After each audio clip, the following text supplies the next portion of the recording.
Hello, everyone, and welcome to the PCOS newsletter and podcast. Today with me, I have Tara. Hi, Tara. How are you? Hi. Hi, everyone. I'm great. Thanks for having me. For anyone that obviously has been on the newsletter for a long time, Tara has already done a guest post on the mindset shifts that you need for PCOS, and it's actually been quite a hit. I think people absolutely loved it. But do you mind just Thank introducing you. yourself quickly for the audience that's Yeah, listening today? absolutely. I am based in Las Vegas, Nevada. I am a registered dietitian here, and I have a general practice, but I have a big focus on PCOS. It is a lot of my patient population just organically happened that way, and so I'm focusing my research and focusing on learning about the interventions just because I see, obviously, you know this very well, this population is very underserved and there's a huge need for better education, number one, better treatment, better options, better solutions. So it's just something that has sparked an interest in me and I've just kind of went with it there. So I've been working in this space for maybe about 3-4 years now. Amazing. And despite being at basically at different parts of the world, right? Like almost at Mhm. and I think something that me and Tara kind of really connected with initially was how much misinformation there is Mhm. and our kind of hate love relationship with Instagram and how much these kind of real formats and short form like formats essentially create like this very superficial views on how to manage PCOS, Mhm. which for me like makes my blood boil literally. Mhm. And you start realizing that the whole algorithm and the whole purpose of this platforms is to put a lot of content out, which obviously Mhm. means that it's not research in depth and it's creating so many myths. So in Mhm. today's episode we will go through quite a few of like the most common myths that we see out there, Mhm. and we really want to kind of discuss them with a bit more nuance and a bit more Yeah. thought. Nuance. That's the word. Yeah. Yeah, That's the word. exactly. That's the word. That is the word, yeah. And I actually think a lot of people are uncomfortable with nuance because we want the answer. We want, Mhm. okay, I need to do X, Y, and Z. So, yeah. Do you see that quite a lot with the people you work Y- with? They're like, give me the ABZ. You know what?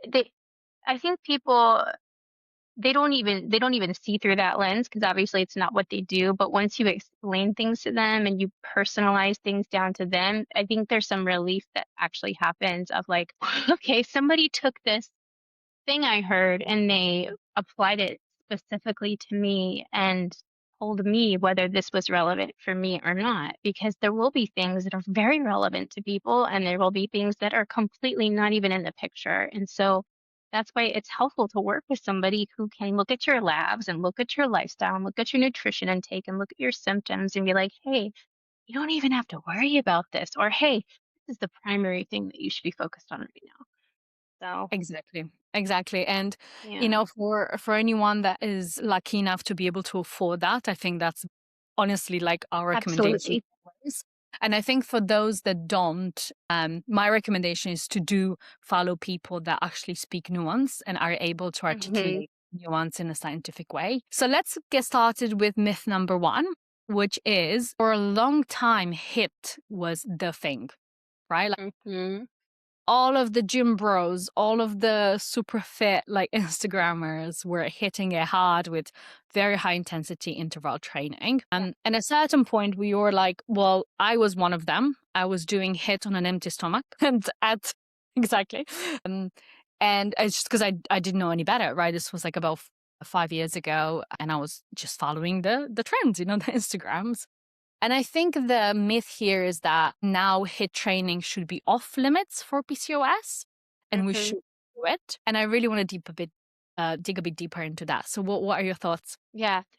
And I think this speaks to your kind of knowing who to listen to is anybody who speaks in just absolutes about everything is a red flag, whether or not they have a credential or not. And there actually is a dietitian, a very well-known dietitian who speaks on this. At least she has in the past of, you cannot do HIIT training as a woman with PCOS. And like that is just so I posted about this recently and I had one person reach out to me and say, "Oh my gosh, like I love doing HIIT and it works great for me. Should I stop doing it?" And I was like, "No, you should do you. If things are working well for you, if you're managing your symptoms, your labs are getting better, you're having the outcome you're looking for, if you're feeling better in your body, that's your ultimate guidepost, right? I think we have to remember that exercise is a positive stress on the body. Yes, it's going to bump up your cortisol for a moment while you're in that exercise, but that is a good stressor and you're getting good outcomes after it. We know there's like an afterburn that comes along with HIIT training.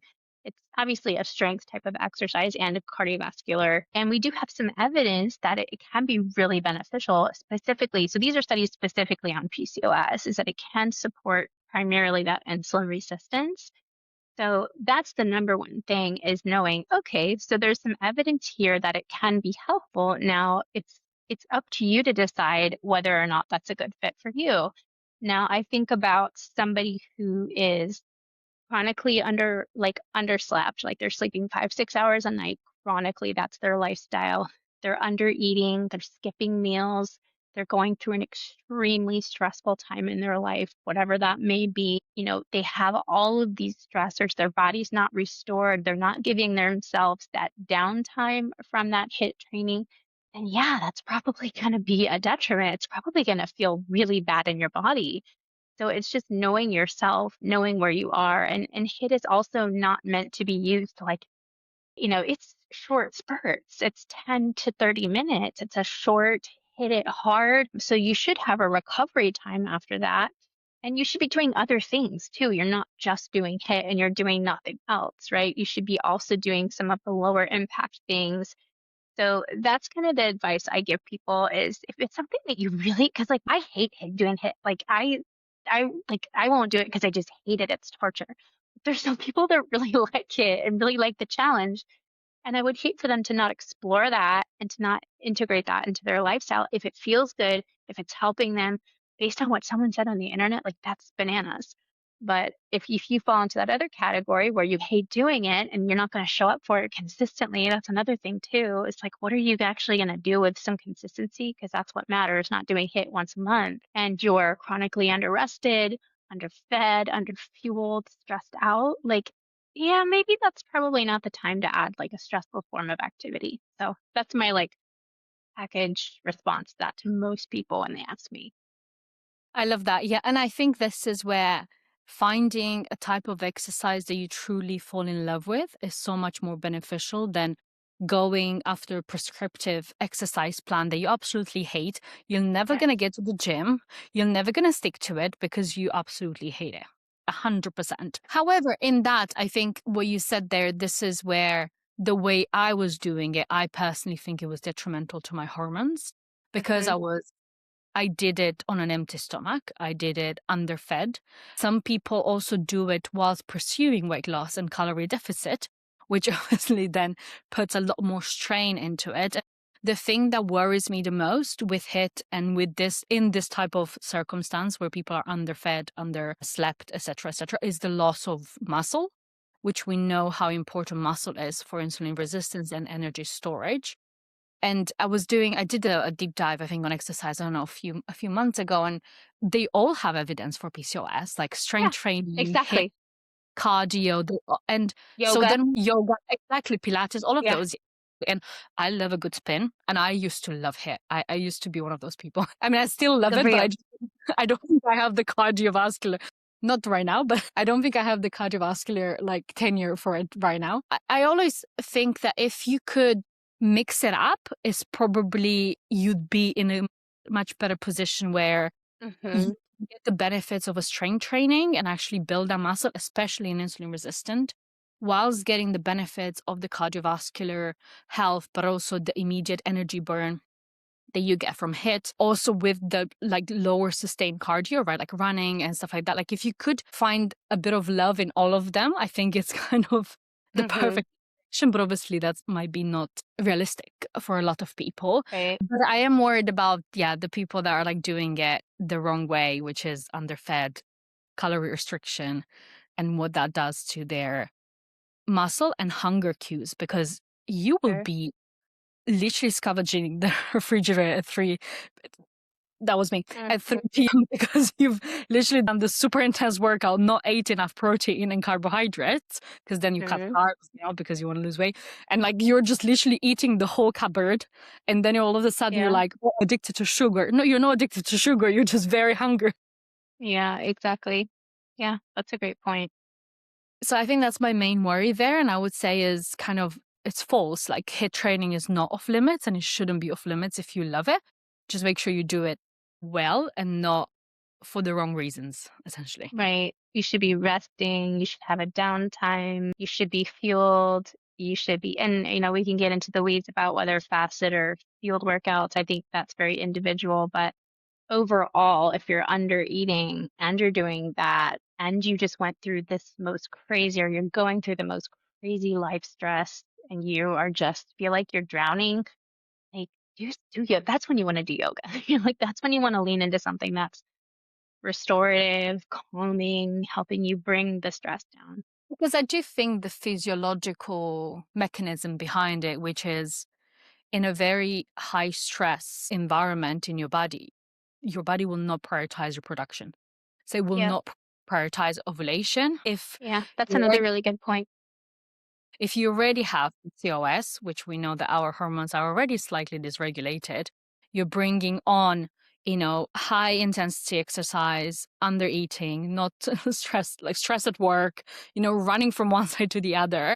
Your body will be Hmm. like, there's no time here to have a baby. Unfortunately, that's how our body works, all around babies. So let's just shut down this factory because it's obviously not going to produce a good outcome. Yeah. And so I think it's good for people to be reminded of that kind of mechanism of the body shutting down reproductive system in times of obviously stress. Yep. Without a doubt. So, just to conclude, because we could be speaking forever, I will say one last thought for women with PCOS, and I'll pass over to you. But I think my one is please do not take Instagram and all or nothing kind of black and white statements as the truth Hmm. about anything, but specifically about your health.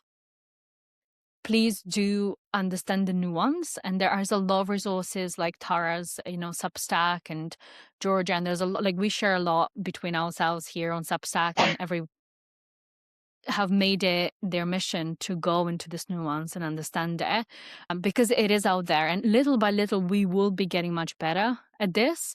It's just taking that extra step to understand your body and who you truly are in your PCOS and in your cycle, and Hmm. then give yourself that love to understand it rather than taking advice from someone on the internet that says you must lose this amount of weight too, or Yes. you must cut gluten out, or you must cut dairy out to be able to be healthy. So that's my closing thought. What's your closing thought, Sarah? Mine is we can get really in the weeds and very myopic about certain topics and foods and strategies and things from the internet. And I just want to remind everybody that really where the change happens is in the absolute basics. That is where most of the change is going to lie. And that is eating more whole foods, eating less junk food and processed food, knowing how to fuel your body so you feel full and satiated, getting proper rest. It's just such a huge thing for PCOS. I know it's like it sounds like a soundbite, but the evidence about sleep, connection to insulin resistance, and metabolic health is profound. That Why We Sleep book is really great to understand that by Matthew Walker. Stress is huge. So having a daily practice that you can show up for and commit to, having some type of movement that gets you going, that you enjoy, that you'll show up for, I promise you that like the majority of the change you're going to see is from those core things. And so I see people starting with like these little tiny microscopic changes when like they still haven't worked on the pillars of health, like the macro things that really support our hormone health, our metabolic health, cardiovascular health, all the things that we're concerned about with PCOS. So that's why I tell my clients is like when you find yourself getting real in the weeds with something real specific, you got to zoom out and be like, wait a second, like, is this really important right now? Or should I be focusing more on just having colorful vegetables once a day or whatever it is that goal is for that particular person? So don't major in the minors. That's the way to sum all that up. I absolutely love that, and I completely agree. Thank you, Tara. Yes, pleasure. Thanks. Bye. Bye.